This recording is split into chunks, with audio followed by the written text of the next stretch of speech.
একজন চিত্রনায়িকা আমি আমার ইমেজ বাঁচানোর জন্য আমি অন্যায়ের বিরুদ্ধে প্রতিবাদ করব না বা করতে আসবো না, যেহেতু আমি এতদিন ধরে চাচ্ছিলাম যে এটা সুন্দর একটা সমাধান হোক। এটা অনেক দিনের ঘটনা, আসলে অলমোস্ট 2.5-3 মাস।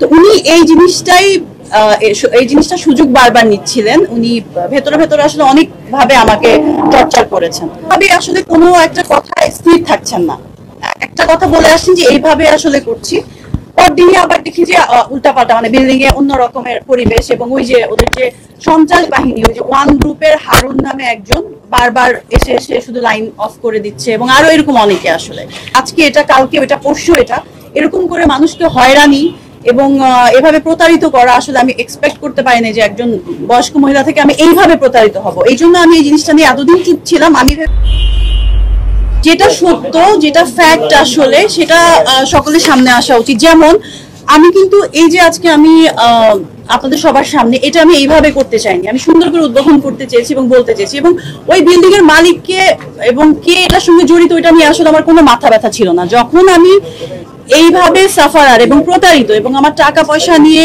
নেওয়ার পরে তারপর বলছি যে না, এখানে বিজনেস করা যাবে না, এটা তো মগের মূল্য না আসলে 2-2.5 মাস 3 মাসের মধ্যে, এবং আমার অনেক টাকা ইনভেস্টেড এখানে। তো তারপরে আমি বাধ্য, এবং তারপরেও ওনারা বলেছেন যে থানায় বসে সমঝোতা করবেন। থানার যে যারা আছেন ওনারা 2-3 বার আমাদের ডেকেছেন, এবং আমি কিন্তু গেছি, আমার টিমের মানুষজন নিয়ে গেছি। তারা কোনোভাবেই আসলে কোনো একটা কথায় স্থির থাকছেন না, একটা কথা বলে আসছেন যে এইভাবে আসলে করছি, পরদিনই আবার দেখি যে উল্টাপাল্টা, মানে বিল্ডিং এ অন্য রকমের পরিবেশ। এবং ওই যে ওদের যে সন্ত্রাস বাহিনী, ওই যে ওয়ান গ্রুপের হারুন নামে একজন বারবার এসে এসে শুধু লাইন অফ করে দিচ্ছে, এবং আরো এরকম অনেকে আসলে।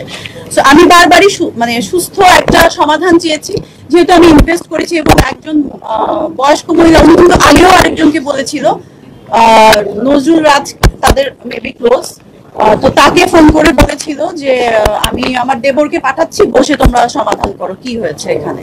উনি কিন্তু সবই জানেন।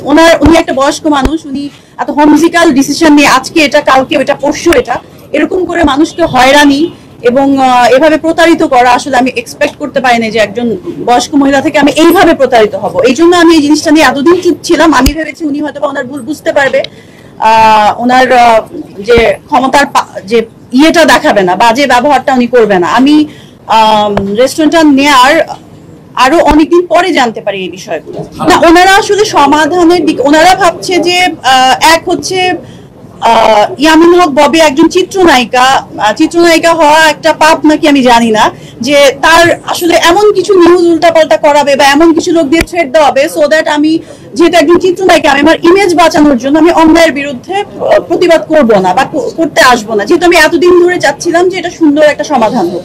এটা অনেক দিনের ঘটনা, আসলে অলমোস্ট 2.5-3 মাস।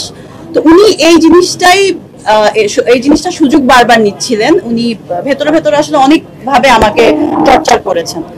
তো উনি যেটা ভেবেছেন যে আমি যেহেতু চিত্রনায়িকা, নায়িকাদের কথা শুনলেই অনেক ভাবে তারা চোখে, মানে নায়িকাও যে মানুষ বা ভালো থাকতে পারে, এটা তো ওনাদের একটা, ওনারা এমন কাজ করেন যেটা আসলে ভাষায় বলার মতো না।